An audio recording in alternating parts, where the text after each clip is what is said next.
Bonjour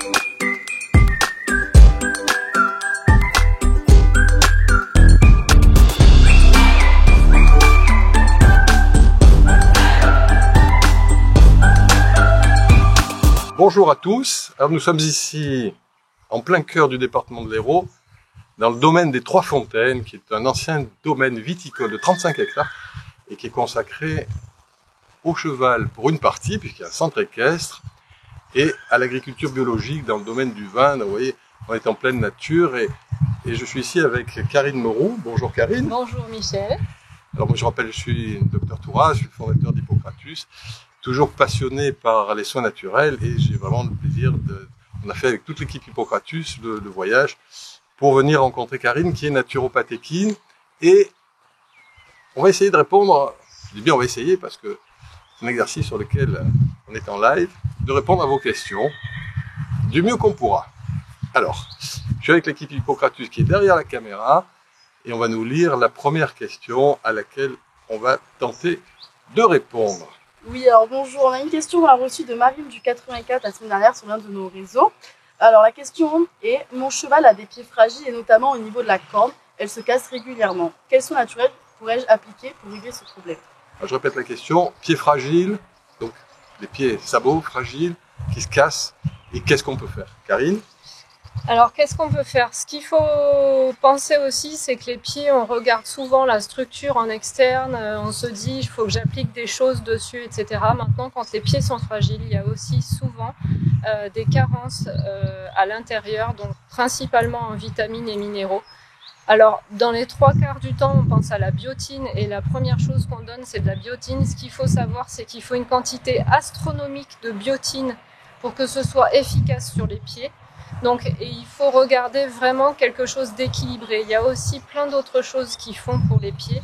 Donc, c'est mieux de trouver un complément multivitaminé qui soit équilibré et qui ne soit pas que de la biotine. Et ça va vous aider à rééquilibrer le pied du cheval. Alors finalement, on a un rapport avec la médecine humaine parce que chez nous aussi, nous les humains, la problématique des ongles révèle très souvent une carence et on a en général un problème intestinal, soit un problème d'absorption, l'intestin absorbe mal, soit un problème de carence alimentaire. C'est ça, exactement. Michel lance aussi une porte ouverte entre guillemets, c'est qu'effectivement, donner des compléments multivitaminés, c'est bien. Il faut quand même être sûr que le cheval soit capable de bien les assimiler, donc avoir un intestin qui soit en bon état et qui fasse ça du mieux possible. Sinon, vous allez donner plein de compléments multivitaminés et au lieu d'utiliser tout le potentiel, ça va en utiliser qu'une petite fraction. Alors, on a une autre question. Alors oui, nous avons une autre question d'un poney rose qui pose la question, comment soulager la douleur de l'arthrose chez les chevaux? La douleur de l'arthrose chez les chevaux. Alors, c'est une question qui est très vaste, hein, ça, parce que l'arthrose, ça recouvre énormément de choses. Moi, je pourrais répondre sur le plan humain. Qu'est-ce que tu as à dire sur cette question, sur le plan du cheval? Alors, sur le plan du cheval, déjà, c'est pourquoi l'arthrose est arrivée là. Donc, il y a aussi pas mal de choses à faire au niveau alimentaire pour que ce soit pas forcément trop riche non plus, que ça encombre pas l'organisme de toxines qui proviennent de l'alimentation. Après, il peut y avoir eu aussi des carences alimentaires de naissance. C'est-à-dire que le poulain peut ne pas avoir été nourri vraiment avec de l'alimentation poulain ou avec un complément multivitaminé ou des choses comme ça. Et du coup, les os et le cartilage se sont construits entre guillemets de manière un petit peu fragile et l'arthrose peut arriver de manière précoce. Donc vraiment, il y a une chose qu'il faut penser aussi pour l'arthrose, c'est bouger. C'est-à-dire que c'est important que le cheval continue à bouger dans la moindre mesure en fonction de ses difficultés et de ce que ça lui engendre, mais il faut du mouvement pour que ça ne dégénère pas plus.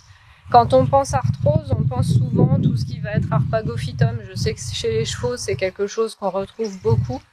Ce qu'il faut penser avec l'arpagophytum, c'est que pour les chevaux qui ont un système digestif un peu sensible, notamment au niveau gastrique, ça peut être irritant pour tout ce qui va être paroi gastrique, donc il faut vraiment faire attention. Sinon, vous avez aussi tout ce qui est curcuma, boswellia. C'est des choses qui sont bonnes pour les douleurs d'arthrose à proprement parler. Maintenant, on draine aussi les toxines pour l'arthrose qui sortent principalement au niveau rénal. On peut le faire avec du frêne, on peut le faire avec de la reine des prés. Attention, qui a la même aussi capacité que de l'aspirine, donc il peut être considéré des fois comme dopant ou fluidifiant sanguin aussi. Finalement, plus on avance, plus je vois qu'il y a un lien avec l'humain, parce que chez l'humain, l'arthrose, je crois qu'elle fait partie aussi bien de la race humaine que de l'équidé et de manière générale du mammifère, mais on a aussi le même conseil parce que l'arthrose crée de l'inflammation, qui crée des contractures musculaires qui vont mettre en surpression les articulations et rentrer dans le cercle vicieux. Et on conseille aussi le mouvement prolongé, rien de brutal, mais le mouvement prolongé. On parle aussi d'alimentation et on emploie les mêmes plantes. L'arpagophytum est au premier plan, le curcuma anti-inflammatoire. Mais on a une corrélation. Mais une corrélation ne veut pas dire similitude. C'est pas parce que quelque chose a forcément marché chez l'humain qu'il faudra l'appliquer chez l'animal. Et il faut être spécialisé dans ce domaine. C'est pour ça que c'est bien qu'on soit deux à répondre à vos questions. Je ne serais pas capable de le faire tout seul. On a une autre question ? Oui, nous avons une autre question d'Amandine SLT. Elle demande une question au niveau des problèmes d'acidose. Donc, on aimerait savoir un peu plus sur ces problèmes-là et comment les guérir. Un problème d'acidose. Ça aussi, c'est très vaste comme question. C'est très vaste. Ça t'évoque quoi alors? Ah non, Michel, alors, ça t'évoque pas chez un humain, parce que pour le coup, ça va être pareil chez un animal, c'est vrai. Alors, l'acidose, c'est un terme générique qu'on emploie parfois de manière raisonnée et parfois pas, parce qu'on ramène tout à l'acidose. L'acidification de la cellule, nous on l'approche de l'oxydation, l'acidification et l'oxydation. L'oxygène, c'est celui qui nourrit, qui fait vivre, mais c'est aussi celui qui tue, parce que les réactions d'oxydation sont celles qui vont accélérer les phénomènes de vieillissement de la cellule. Et on a en général un déséquilibre acido-basique avec un déséquilibre oxydo-réductif, et ça amène toutes les problématiques de type dégénératif. Alors, on ne peut pas dire qu'on va régler le problème d'acidose avec une chose ou une autre. On a évidemment des plantes alcalinisantes, on a des minéraux qui sont alcalinisants. Alcalinisant veut dire anti-acide, mais il y a toute une compréhension générale de qu'est-ce qui a fait que cet organisme, moi je raisonne comme chez l'humain, va s'amener vers l'acidose, et finalement la plante qu'on pourra utiliser, ou le minéral qu'on pourra utiliser pour lutter contre l'acidose, sera juste la conséquence d'une compréhension globale. Et donc c'est pas une bonne idée de se dire qu'est-ce que je vais pouvoir prendre contre l'acidose. C'est une très bonne question, mais c'est pas une bonne idée de raisonner dans le registre qu'est-ce que je pourrais prendre pour lutter contre. La bonne question, c'est de dire qu'est-ce qui fait que cet individu-là, on parle d'un cheval, s'est acidifié, et là alors quelles seraient les questions, quelle serait ta démarche dans ce sens-là? Alors moi je vois plusieurs cas d'acidification de l'organisme. En général chez les chevaux je le retrouve plutôt par rapport à vraiment une surpopulation entre guillemets, une surcharge de toxines, mais qui ne soit pas à un endroit localisé.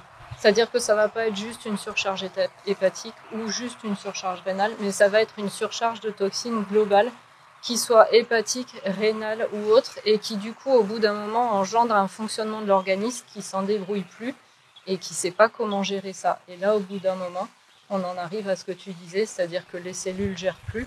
Donc l'idée c'est vraiment de se dire d'avoir une approche globale et peut-être d'aller déjà enlever toutes les parties toxines qui peuvent arriver de plein de choses. Ça peut arriver d'un surplus de travail, ça peut arriver d'un surplus d'alimentation, ça peut arriver d'une ingestion de plantes toxiques ou des choses comme ça. Et de voir justement dans l'environnement de vie du cheval, qu'est-ce qu'il va falloir modifier. Parce que sinon l'acidose, on va pouvoir travailler dessus, mais ça va revenir à terme au bout d'un moment s'il n'y a rien qui est modifié autour. Le stress aussi. Alors chez l'humain, le stress est très acidifiant. Ouais. Tu constates la même chose chez l'animal? Je constate la même chose aussi. Ouais. Donc en fait, voilà, c'est une très bonne question parce qu'elle induit une réponse globale sur laquelle on ne peut pas répondre en disant qu'il faut prendre telle plante ou tel minéral, mais il y a un vrai diagnostic, une vraie compréhension générale de l'environnement du cheval. Et si finalement tu confirmes qu'on applique le même raisonnement chez l'humain, on va aussi introduire la notion de quel est le stress qui peut amener à ce qu'on s'acidifie. Exactement. On a d'autres questions?